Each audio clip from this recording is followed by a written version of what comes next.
G'day, Simon from Vast Expeditions here. This is what's in my pack, where I take you through exactly what I took on each trail to give you a better idea of what you might like to bring and more importantly, what you might like to leave behind. Today we're going through what I took for the Grampians Peaks Trail, so let's get into it. First up, of course, I've got the backpack. So I use the Deuter AirContact 55+10.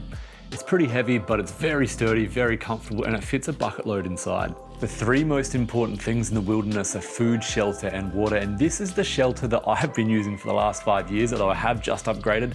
This tent is the Denali Zephyr 1.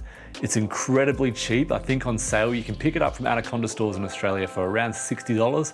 It weighs 1.7 kilos, and although it's pitched as a one-person tent, my girlfriend and I have been using this to sleep in with our packs for a long time now, and it works fantastically. We've had it in really high winds, really harsh rains, and it's really held up. So if you're looking for a cheap tent that's going to go the distance, this is definitely one to think of. Next up is the Sea to Summit sleeping mat. This one is the Comfort Plus Insulated. So this actually is an inflatable one. It weighs bugger all, and it is an incredibly comfortable night's sleep. I have heard some people complain that it's a little noisy when you move around. I haven't found that to be an issue though, and I will always want a very comfortable mat to sleep on after a hard day's hike, so this one always makes it in my pack. Next is the Sea to Summit Fleece sleeping liner. This one is the Thermolite Reactor fleece liner in a regular size. I can't recommend these highly enough. They add around 18 degrees of warmth on paper, but in reality probably closer to 10 degrees. They weigh around 420 grams, so it's really not a lot of added weight for a huge amount of added warmth. In summertime, you can probably get away with only taking this and not even taking a sleeping bag. Next, of course, is the sleeping bag. Now, this one's a Denali, which is again the Anaconda kind of home brand. It's the Lite 200. It's an ultimate sleeping bag. If you're looking for something that's cheap just to get you started and to get you through for a while, I've had this one for 5 years. It's got a -2 comfort rating. It weighs bugger all. It's like 1.4 kilos, which isn't too bad for a synthetic sleeping bag. I'm definitely looking to upgrade to a down sleeping bag that will compact more and weigh a lot less, but they are also way more expensive. You can pick up these for sale at around $100. That's my sleeping bag of choice for now. Next up, I actually take a little inflatable pillow with me as well. This is the Sea to Summit Aeros Premium Large. This weighs 114 grams, and I always want a comfortable night's sleep. This helps my neck, helps my back, and I need both of those things to have a good time on the trail, so it always makes it in my pack too.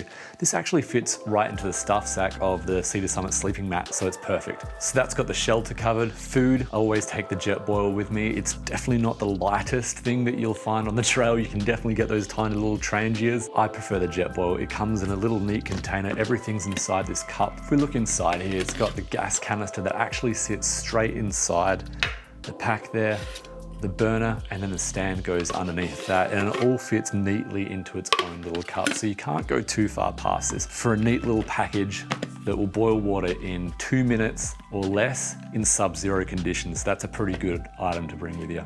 Keeping with the food theme, freeze-dried meals. Some people love them, some people hate them. I don't mind them. They don't take up much room. They don't cost a lot, and you know it's going to be half decent by the time you get to camp. This particular one you can pick up from Snowy's Outdoors if you're in Australia, the Outdoor Gourmet company. They actually don't taste too bad at all. I've tried a few different ones. This one seems to be pretty top quality, so that one finds its way in the bag too.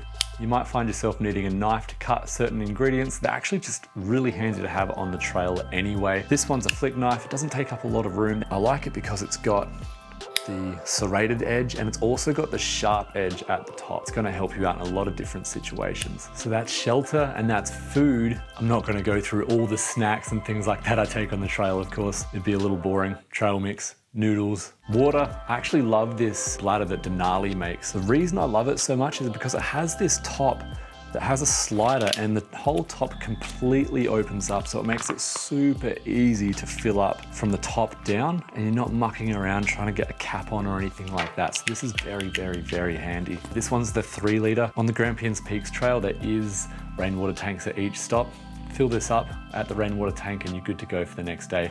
On top of this, I'll normally take a 1 litre water bottle with me as well, and 4 litres throughout the day. Absolutely fine. Always important to have light during the nighttime. I've actually bought a headlamp since going on the Grampians Peaks Trail, but on the trail, you would have seen me, if you've watched the video on YouTube, you would have seen me have this LuminAID here. It's a solar light. It actually inflates to be a big square, just like this. And then you can use the Velcro straps here to hang it wherever you might like. Now, on top of this, this is actually going to charge your phone for you too. It's not like a PowerPoint. It's not going to give you a huge amount of charge, but it's enough to get the battery kickstarted again to maybe half of your battery life from a day's worth of charging if you've got decent sun. Obviously, I just strap this to the top of my bag and let it charge up while I'm walking during the day, so that's a very handy product. On top of that, I take this light here that you can get something similar from Snowy's that I've seen. It charges by USB. The reason I love it is it actually has this little hook on it as well, so you can tie it to any roof of your tent. It's also magnetized. Anything metal, it's going to stick there and give you a beautiful amount of light with 3 different settings. Very important thing to take on the trail whenever you're going out for a couple of days by yourself or even with someone else is a first aid kit.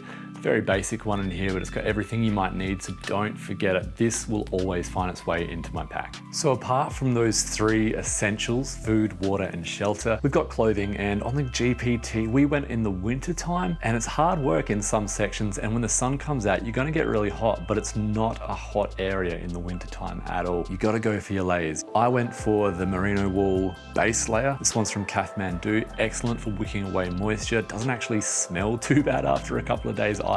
I also took this excellent little down jacket. It's 550 loft and it packs into its own pocket. This one just here. Because it is down, it compresses very, very well into bugger all size, and it also doesn't weigh that much. When you're walking, this is gonna be far too hot, but once you get to camp or if you're just chilling out for lunch, this one's actually gonna be fairly useful. And then I did also take this huge lofty jacket that you probably don't need, but oh my God, we wore it every single night when we got to camp. Let me grab it. So this is the Kathmandu X Series Pinnacle jacket. It's 750 loft down. It compresses into a tiny, tiny little bag.